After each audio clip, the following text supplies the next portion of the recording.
তৎকালীন ডিবি প্রধান কিন্তু হারুন ছিলেন না, উনি তখন ছিলেন তেজগাঁ থানার ডিসি। উনি ডেকেছেন 3 বার, তাও আমি চাইনি। এটা ওনার ইগোকে হার্ট করতে পারে, এটা উনি তখন ক্ষমতায়। হ্যাঁ, এবং আপনারা জানেন যে কি পরিমাণ ক্ষমতাধর ছিলেন ডিবি হারুন। ওনার অ্যাটিটিউডটা পার্সোনাল ছিল, যেটা আমার কাছে ভালো মনে হয় নাই। এবং পরবর্তীতে আমি যখন কারাগার থেকে বের হলাম তখন পর্যন্ত কিন্তু উনি ওনার মানে শত্রু যে ভাবাপন্ন মন ওনার আমার প্রতি, সেটা কিন্তু ছিল। যে কি উনি হচ্ছে আমার বইটা বাজেয়াপ্ত করানোর একটা চেষ্টা করেছিলেন। উনি বলছেন সাবিনাকে আবার ধরা হোক, কারণ সে মিডিয়ার সামনে বেশি বকবক করছে, মানে ওনার একটা অ্যাটিটিউড এরকম। তৎকালীন ডিবি প্রধান কিন্তু হারুন ছিলেন না, উনি তখন ছিলেন তেজগাঁ থানার ডিসি। হ্যাঁ, আর মামলাটা ছিল তেজগাঁ থানার। হ্যাঁ, কিন্তু উনি আমাকে বারবারই ওই যে যখন হচ্ছে জেকেজির অ্যাডমিনকে ডাকা হলো তখন উনি বারবারই আমাকে ডাকছিলেন আনঅফিসিয়াল ওয়েতে, যে আসেন একটু জানি, একটু বসি। তাহলে আমার আব্বা বললো যে না, উনি বসবেন কি, ওরকম কিছু আইনগত কিছু হলে তো ওসি ফোন দিত তোমাকে। তখন আমি সারা দিইনি এবং আমি যাইও নি। আমি ভেবেছি যে আমার কি হবে, আমার তো কিছুই নাই, আমি তো এটাতে সম্পৃক্তই না। কিন্তু উনি যে এত বড় একটা নাটক মানে করবেন, মানে গেম খেলবেন, এটা আমার জানা ছিল না। না, উনি আমাকে ডাকতে পারেন না, অফিসিয়ালি তো উনি আমাকে ভাবে ডাকতে পারেন না।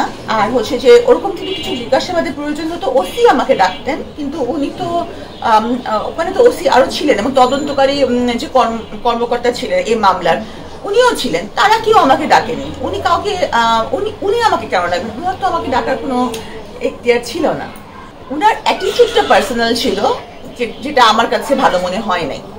উনি একটা নাটক করেছেন, আমি এটাই বলতে চাই, এবং সেই নাটকে একটা মানে পাবলিক ফোকাস এবং গণমাধ্যমকে ভীষণভাবে বিভ্রান্ত করা হয়েছে।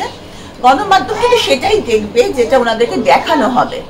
রিমান্ড থেকে বের হয়ে উনি যেটা বলবেন সেটাই গণমাধ্যম মেনে নেবেন, কারণ রিমান্ডের ভিতরটা গণমাধ্যম ঢুকতে পারছে না। তো উনি যেভাবে দেখাতে চেয়েছেন উনি সেভাবে ওনার কার্যকলাপে সফল হয়েছিলেন। হ্যাঁ, তো আমার মনে হয় যে, এবং পরবর্তীতে আমি যখন কারাগার থেকে বের হলাম তখন পর্যন্ত কিন্তু উনি ওনার মানে শত্রু যে ভাবাপন্ন মন ওনার আমার প্রতি, সেটা কিন্তু ছিল। যে কি উনি হচ্ছে আমার বইটা বাজেয়াপ্ত করানোর একটা চেষ্টা করেছিলেন। উনি বলছেন সাবিনাকে আবার ধরা হোক, কারণ সে মিডিয়ার সামনে বেশি বকবক করছে, মানে ওনার একটা অ্যাটিটিউড এরকম। আমি জানি না ওনার সাথে আমার কি শত্রুতা, যদি কখনো উনি আসেন মিডিয়ার সামনে এটা জানা যাবে। উনি আপনার প্রতি কেন এই ধরনের পার্সোনাল অ্যাটাক করছে, এটাই তো জানতে হবে। মানে পার্সোনাল উনি কেন, আমি বলতে পারবো না। হয়তো উনি ডেকেছেন 3 বার, তাও আমি চাইনি। এটা ওনার ইগোকে হার্ট করতে পারে, এটা উনি তখন ক্ষমতায়। হ্যাঁ, এবং আপনারা জানেন যে কি পরিমাণ ক্ষমতাধর ছিলেন ডিবি হারুন, তৎকালীন ডিসি। আমার পরিবার মনে করে হ্যাঁ যে মানে তার একটা অসৎ উদ্দেশ্য ছিল, এটা আমার পরিবার মনে করে। তো কিন্তু আমি একটা রেসপন্সিবল পার্সন হয়ে, যেহেতু উনি উপস্থিত নাই, ওনার সম্পর্কে আমি আন্দাজের উপরে কোনো কথা বলতে রাজি না।